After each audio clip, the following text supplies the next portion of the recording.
Friends welcome to my channel. आज আমি আপনাদের সাথে খুব সুন্দর কলার নেক কুর্তি কাটিং এবং স্টিচিং শেয়ার করব। ভিডিওটা স্কিপ না করে পুরোটা দেখতে থাকুন। প্রথমে আমরা টপ পার্টটা কাটিং করে নেব। তার জন্য আমি টপ পার্টের লেন্থটা নিয়ে নিয়েছি 15 ইঞ্চি। এবার আমি শোল্ডারের মাপটা নিয়ে নেব। শোল্ডার নিয়েছি এখানে 5.5 ইঞ্চি এবং আর্মহোলও নিয়েছি 5.5 ইঞ্চি।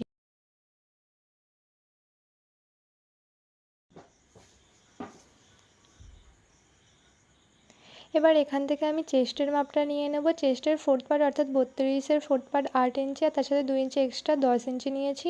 আর ওয়েস্টের মাপটাও ওয়েস্টের ফোর্থ পার্ট 7 ইঞ্চি এবং তার সাথে 2 ইঞ্চি এক্সট্রা 9 ইঞ্চি নিয়েছি। এবার সমস্ত দাগগুলোকে ভালোভাবে মিলিয়ে নেব।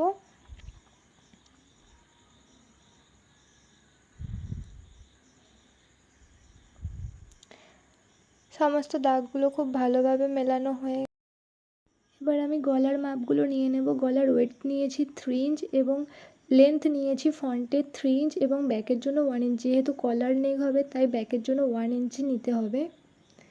আমি দাগ দিয়ে দিয়েছি এবং রাউন্ড শেপ দিয়ে দিই। এবার আমি আর্মহোলের জন্য দাগ দিয়ে দেব। আমি এখানে দুটো দাগ দিয়েছি, একটা বাইরে থেকে একটা ভেতর থেকে। বাইরেরটা ব্যাকের জন্য এবং সামনেটা ফ্রন্টের জন্য। শোল্ডার এবং নিচের দিকে দুটো 1/2 ইঞ্চ করে শেপ দিয়ে দিয়েছি। এতে খুব সুন্দর ফিনিশিংটা আসে। এবার আমি পুরো ব্যাক পার্টটা কাটিং করে নেব। দেখুন আমার ব্যাক পার্টটা কাটিং করা হয়ে গেছে। এবার ব্যাক পার্টটা সরিয়ে রেখে আমি ফ্রন্ট পার্টটা কাটিং করে নেব।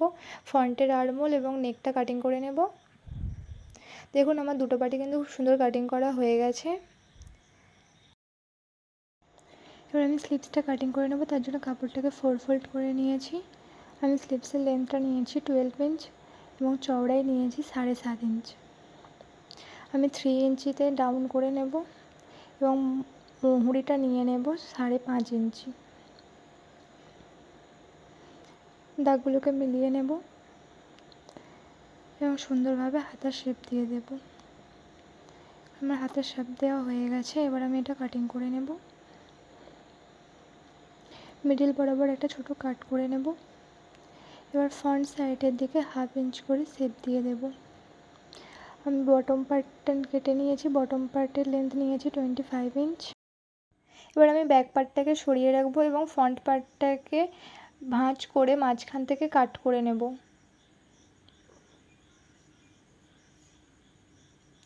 মিডিল বরাবর এইভাবে কাট করে নেব। দেখুন আমি কাট করে নিয়েছি। এবার আমাদের যে টপ পার্টের ফ্রন্ট পার্টটা আছে সেটাও মাঝখান থেকে কাট করে নেব। আমার দুটো পার্টই খুব সুন্দর কাটিং করা হয়ে গেছে, টপ পার্ট এবং বটম পার্ট। এবার আমরা সোজা সাইডের সাথে সোজা সাইডটাকে মিলিয়ে রেখে ছোট ছোট কুঁচি করে নেব। এইভাবে সোজা সাইডের সাথে সোজা সাইডটা মিলিয়ে ধরবো এবং কুঁচি করে নেব পুরোটা। ঠিক একইভাবে অন্য সাইডটাও করে নেব।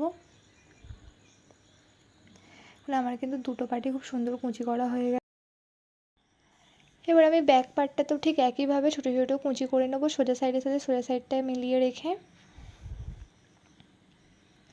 দেখুন আমার দুটো পার্টই খুব সুন্দর তৈরি হয়ে গেছে, ব্যাক পার্ট এবং ফ্রন্ট পার্ট। এবার আমি ফ্রন্ট পার্টের বটম প্ল্যাকেট তৈরি করে নেব। তার জন্য দুটো পটি নিয়ে নিয়েছি। লেফট সাইডের জন্য 2.5 ইঞ্চ পটি নিয়েছি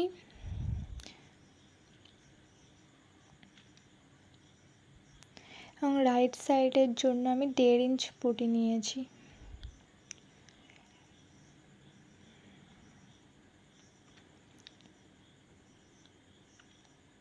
দুটো পটি খুব সুন্দরভাবে আমি সেলাই করে এবার আমি রাইট সাইডের পটিটা ভেতর দিকে মুড়িয়ে সেলাই করে নেব এবং লেফট সাইডেরটা আমরা এরকম 1 ইঞ্চ মতো বাইরে রেখে সেলাই করে নেব।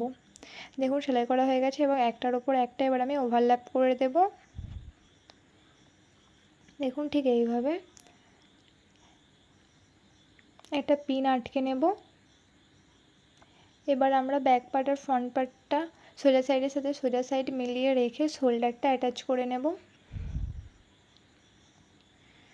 দুটো পার্টের সোজা সাইডটা ভেতর দিকে রেখে এরকমভাবে আমরা শোল্ডারটা অ্যাটাচ করে নেব।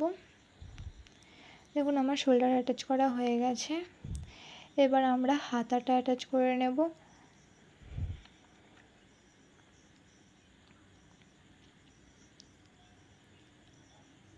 হাতার মিডিলের সাথে শোল্ডার মিলিয়ে রাখবো এবং সোজা সাইডের সাথে সোজা সাইডটাকে রেখে স্টিচ করে নেব।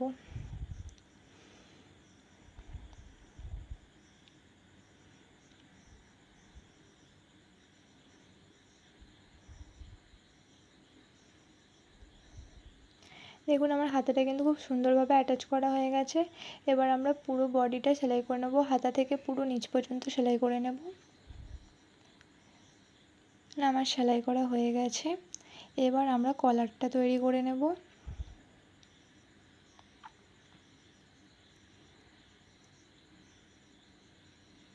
তার জন্য ফিতেটাকে এইভাবে ধরে হালকা হাতে আস্তে আস্তে পুরো গলাটা মেপে নেব।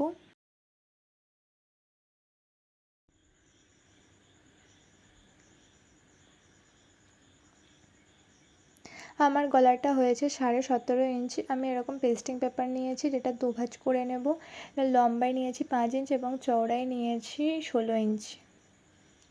এভাবে দুভাঁজ করে নিয়েছি।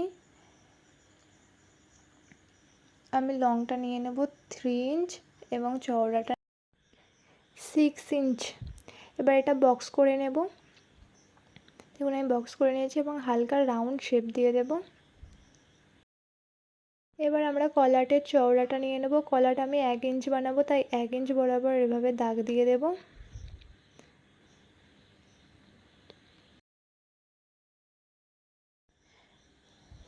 না, আমি কলারটা খুব সুন্দর রাউন্ড শেপ দিয়ে দিয়েছি। এবার আমাদের কলারটির লেন্থ যেটা ছিল অর্থাৎ 17.5 ইঞ্চি, 8.5 ইঞ্চির একটু বেশি, আমি 8.5 ইঞ্চির একটু বেশি নিয়ে নেব এবং এরকম রাউন্ড শেপ দিয়ে দেব। এবার এটা আমি কাটিং করে নেব। এবার কলারটা আমরা কাপড়ে কাটিং করে নেব, তার জন্য কাপড়টাকে এরকম দুভাঁজ করে রেখেছি। এইভাবে দুভাঁজ করে রেখে 1/2 ইঞ্চ এক্সট্রা রেখে দু সাইডেই কাটিং করে নেব। দুই সাইডে 1/2 ইঞ্চ করে এক্সট্রা রাখতে হবে।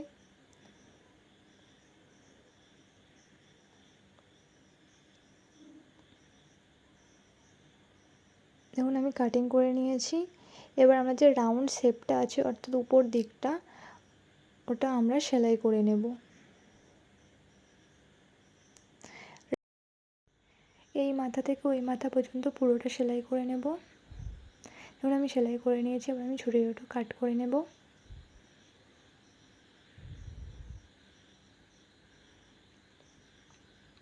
এবার আমি কলারটাকে উল্টে নেব। কলারটা আমি সুন্দরভাবে উল্টে নিয়েছি। এর উপরে একটু আয়রন করে দিতে হবে, তাহলে ভালো শেপটা চলে আসবে।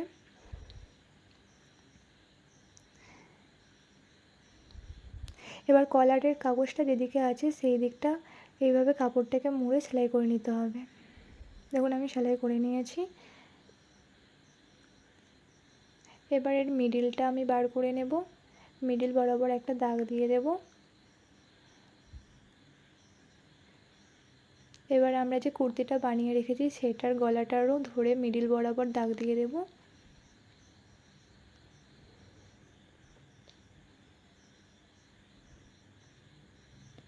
এবার যে দিকটা আমরা কলারের কাগজটা সেলাই করিনি সেদিকটা দিয়ে সেলাই করে নেব। জামাটার সাথে সুন্দরভাবে সেলাই করে নেব।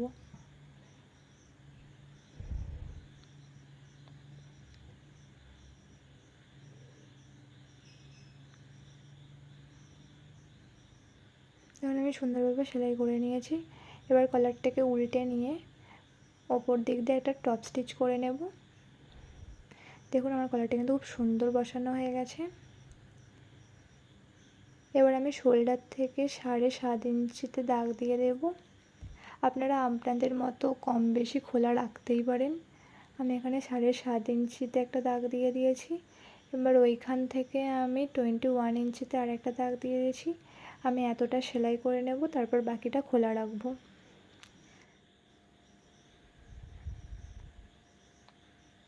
এবার আমাদের যে নিচের ঘেরটা আছে, নিচের ঘেরটা পুরো ডাবল ফোল্ড করে সেলাই করে নেব। এটা হচ্ছে জামাটার ফাইনাল লুক। কেমন লাগছে অবশ্যই কমেন্টে জানাবেন। ভিডিওটা ভালো লাগলে লাইক করবেন আর চ্যানেলে নতুন হয়ে থাকলে সাবস্ক্রাইব করবেন। Thanks for watching.